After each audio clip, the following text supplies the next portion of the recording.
My name is Randy Ellis. In this session, we'll review prerequisite material covering eigenvectors and eigenvalues. The main concepts for this session are a square matrix is a linear map. An eigenvector is a special vector in the domain that maps to a multiple of itself in the codomain. An eigenvalue is the scalar multiple of this map. Geometrically, we can interpret this as being only the magnitude of an eigenvector is changed by the linear map. So will always represent an eigenvector as a unit vector, well, almost always. And in the usual case of a matrix, the eigenvectors constitute a basis for the coordinate space, that is the number of entries in the columns of the matrix A. It will often turn out that the eigenvectors are orthogonal too. So a square matrix is a linear map. Let's suppose that we have a matrix with m rows, n columns, all real entries, and we'll use the symbol A to denote this matrix.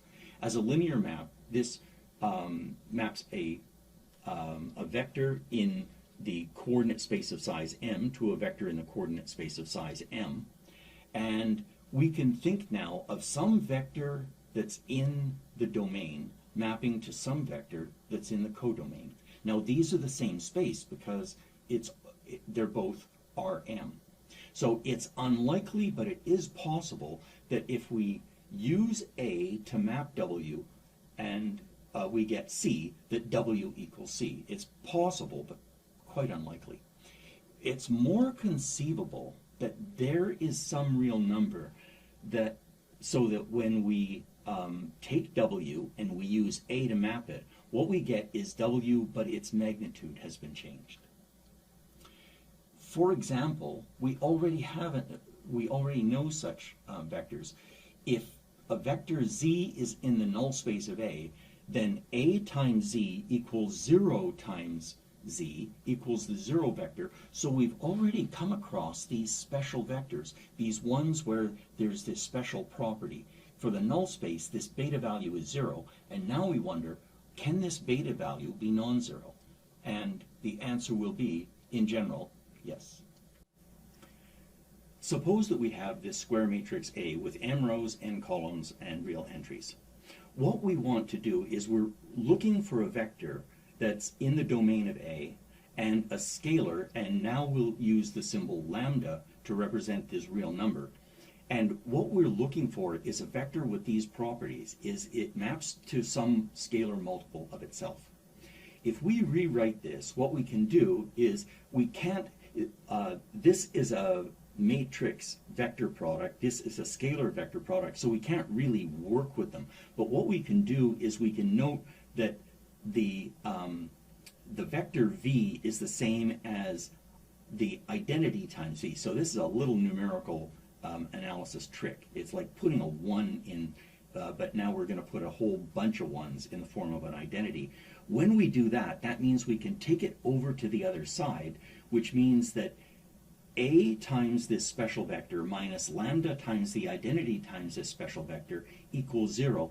And now we can use block partitioning and factor this product into the matrix A minus lambda times the identity times this special vector has to equal the 0 vector. So that's a remarkable equation. What it does is it provides some really useful restrictions. The characteristic equation of a matrix A is we take this and we rewrite this. Let's observe that if V is not the 0 vector, so for a non-trivial vector, the only way, if V is non-zero, then the only way that A minus lambda I can map to 0 is that V has to be in the null space of A minus lambda I. That's the only way that we can get this equation holding. So what that does is it implies that this matrix A minus lambda I is singular, and if it's singular, then that means its determinant is 0. And this produces, this is called the characteristic equation of A. It's conceptually useful. is that if we could do this, then what we could do is, so this is going to be a huge polynomial. So it'll have powers starting with lambda to the m minus 1, and going on until we get a constant. And so it'll be this gigantic polynomial. So conceptually, the idea is we could find the roots of the polynomial, and those would be values, and then we could take a specific value. So let's say that lambda equals, say, 2. So we would compute the matrix A minus 2 times the identity, find its null space, etc. So that's conceptually how this characteristic equation could be used, but computationally there are much, much better ways available. Let's look at a really simple example. Suppose that we have a 2 by 2 matrix, and let's make it a lower triangular matrix. The characteristic equation is the determinant minus lambda I equals 0. So when I work this out, what I get is the first part of the determinant is 1 minus lambda times 2 minus lambda, so that's the diagonal, minus 0 times 2 is minus 0 equals 0. Well, the roots of that are simply one root has to be 1, one root has to be 2. So the eigenvalues of this matrix are 1 and 2. Oh, incidentally, the eigenvalues of a triangular matrix are the diagonal entries. So personally, I would have just read this off as, oh, the eigenvalues have to be 1, 2. But I would recommend that you proceed a little slower when you're first learning this stuff. So integer versions, normally I would use eigenvectors as being unit vectors, but here, just for example, you can verify yourself that the eigenvector for the eigenvalue equal to 1 is this vector, and the eigenvector for this eigenvalue is this vector. We'll note that in this case the eigenvectors are linearly independent, but they're not orthogonal. Now, let's try a different 2 by 2 matrix. Now I'm going to adjust it, so it's almost the same, but now in place of that 0, I'm going to put a 1. And the characteristic equation is this, and after I create the characteristic equation and I reduce it, what I get is this factorization of lambda times lambda minus 3 equals 0. Well, that means that lambda is either 0 or 3, and sure enough, those are the eigenvalues of the matrix. By the way, now I just can't read the eigenvalues off of the matrix. So integer eigenvectors, you can verify that the eigenvector for the lambda equals 0 is 1 minus 1, and the eigenvector for lambda equals 3 is the vector 1, 2. You'll note that eigenvector 1 is the same as the null space of this matrix. For larger sizes, what we would get is a polynomial of order m, and in general that can't be solved analytically, but computationally we use MATLAB to find it. And we can get MATLAB to give us the eigenvectors as columns of an array and eigenvalues as entries of a vector using this statement. So this is the eig function, which is built into MATLAB. The first argument is a. The second argument I'm setting to a string. Here I'm using single quotes. You could use double quotes. And when MATLAB understands that you want it as a vector, what it does is it puts the eigenvectors into a matrix E and the eigenvalues into a vector that here I'm calling LVEC. And this will naturally compute unit eigenvectors. Now, what does this look like graphically? Well, let's work in 2 dimensions. So a square matrix here maps a vector.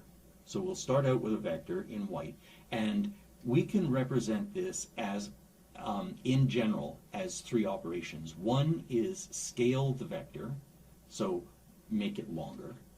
The next is shear it in one or, here I'm shearing it along the first coordinate, and then we can rotate it into this form. And it turns out that we can prove that we can decompose a matrix into this process of scaling, shearing, and rotating. And there's, in fact, there's a matrix factorization that lets me say this with complete confidence. So the result is we take this original vector and we get that result. So it's we've scaled it by a diagonal matrix, we've sheared it using an upper or lower triangular matrix, and we've rotated it using an orthogonal matrix. Now, what happens if this is an eigenvector? Well, what happens is it's purely scaled. So we start out with the same picture, but now that eigenvector, all that happens is it changes its magnitude. The direction is constant. It's a really special vector for the matrix. And of course, as the matrix changes, these eigenvectors will change.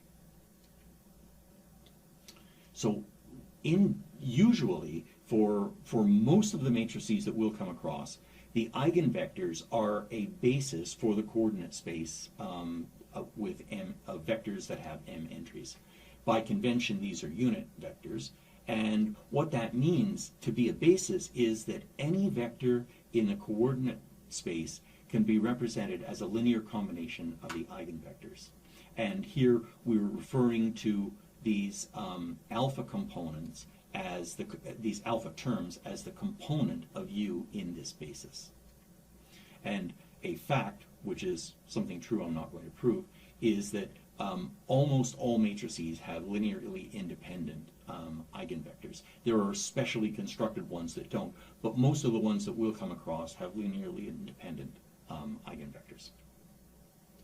So eigenvalues, we can think of these as being, for a 2 by 2 matrix, the characteristic equation is order 2, which is a quadratic, and we know from our very early preliminary material that this might have complex roots, they might be purely imaginary, and so that means that not only the eigenvalues might be complex, but the entries of the eigenvectors might be complex. So that's something that we'll have to watch along the way.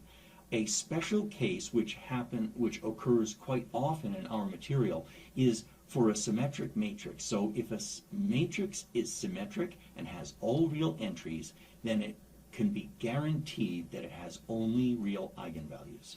And that means it has only real eigenvectors. How can we summarize this material? For a square matrix with m rows and m columns, an eigenvector is a size m vector of real numbers, and it has an eigenvalue that's also a real number. It has the property that if you multiply the vector by the matrix, what you get is a scaled version of that original vector. In terms of a map, you can say that the matrix A maps the eigenvector to a multiple of itself.